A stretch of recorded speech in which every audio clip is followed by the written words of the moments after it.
Dans le prochain épisode d'Ici tout commence, Salomé et Swan s'embrassent et Solal quitte définitivement la table des rivières. Quant à Théo, il reçoit la visite d'une journaliste très intrusive. Attention, les paragraphes qui suivent contiennent des spoilers sur l'épisode d'Ici tout commence diffusé demain soir sur TF1.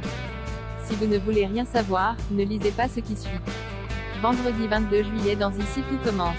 Salomé et Swan s'embrassent de bon matin. Elliot a une idée pour détendre son petit ami qui semble très tendu depuis la veille. Alors qu'il a envie de partager un moment intime avec Greg, celui-ci reçoit plusieurs messages. S'il refuse dans un premier temps de les regarder, Elliot le repousse sachant pertinemment qu'ils proviennent de Marius. D'ailleurs, il a raison puisque le commis demande à son ami de le rejoindre au plus vite car il y a une urgence. Les menaces continuent. Cette fois-ci, Marius a retrouvé dans son lit une importante tache rouge s'apparentant à du sang.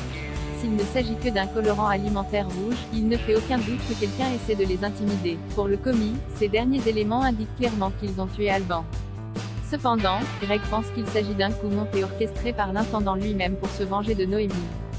Mais Marius est toujours paniqué par cette histoire et compte bien aller voir la police si Alban ne réapparaît pas dans la journée. En parallèle, le chef Tessier est très remonté après son classement lors de la première épreuve.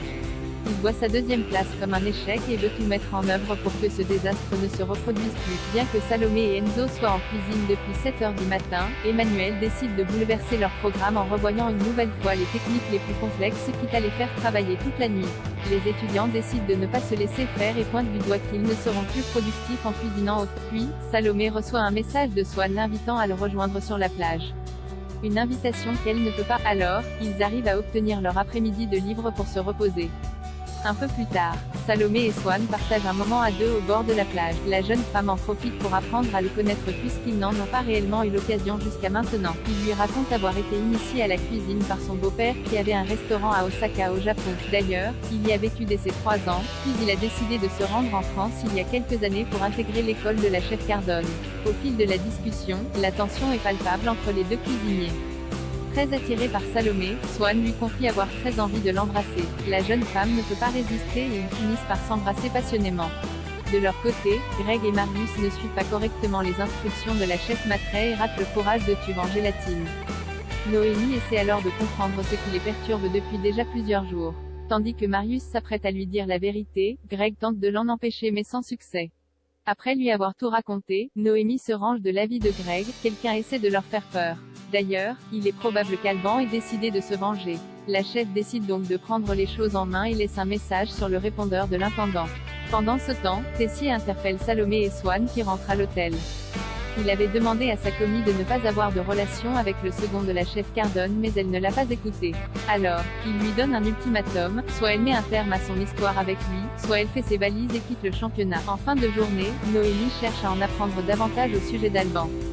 Tessier lui raconte qu'il a toujours saboté le travail des autres même s'il était déjà éliminé de la compétition. D'ailleurs, il n'a jamais été capable de digérer l'échec. Convaincue que l'intendant se cache derrière toutes ces menaces, la chef lui envoie un message. Mais elle reçoit directement un appel très suspect durant lequel elle entend seulement la respiration très forte de son interlocuteur. S'agit-il d'Alban? Solal quitte la table des rivières. Solal annonce une triste nouvelle à Tony et Gaëtan, il quitte la table des rivières. Le concours d'entrée à l'Institut Auguste Armand approche à grands pas et il compte bien intégrer la célèbre école gastronomique cette année.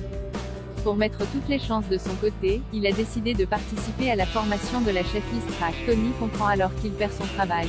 À l'Institut, Solal et Axel assistent à la présentation du stage d'été de la chef Listrac. Elle est accompagnée de Jasmine qui l'assistera pendant la formation.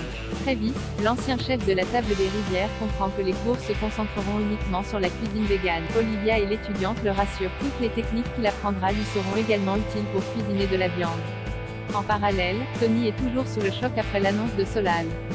En l'espace de quelques jours, Laetitia a décidé de mettre de la distance entre eux et maintenant il perd son travail. Alors, Gaëtan essaie de lui remonter le moral. D'ailleurs, il a une idée qui pourrait bien tout changer pour eux, reprendre la table des rivières pour en faire un coffee shop branché. Bien qu'il n'ait aucune formation culinaire, le professeur de sport pense avoir trouvé une solution. Un peu plus tard, Gaëtan et Tony rencontrent Olivia à l'institut et expliquent vouloir intégrer son stage afin de lancer leur projet. Si la chef est dans un premier temps dubitative, elle accepte de leur faire passer un test lundi pour voir s'ils ont le niveau attendu. Théo reçoit la visite d'une journaliste très intrusive après avoir remporté le prestigieux prix Vatel. Théo reçoit ce midi la visite de Suzanne Coste, une journaliste culinaire. Sa brigade est très contente pour lui car elle est réputée pour écrire des portraits de grands chefs. Puisque les étudiants se demandent comment leur service va se dérouler, le chef assure qu'elle sera là uniquement pour les observer.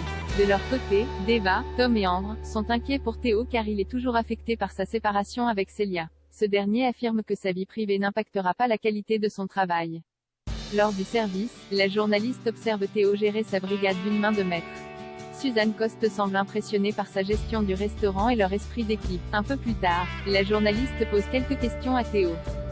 S'il accepte de répondre à propos du prix Vatel et de la supervision des restaurants Auguste Armand, le chef se braque dès qu'elle tente d'avoir des informations sur sa famille ou sa vie sentimentale. Suzanne Coste tombe ensuite sur Charlène et Louis qui prennent un café en terrasse. La journaliste regrette de ne pas avoir beaucoup de matière pour son article puisque Théo n'a pas répondu à toutes ses questions.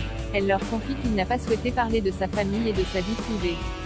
Alors, Louis ne se gêne pas pour manipuler la vérité et balance que Théo a quitté sa copine pour obtenir le prix Vatel. De son côté, Charlène lui fait remarquer que s'il n'a pas souhaité en parler, c'est qu'il avait ses raisons.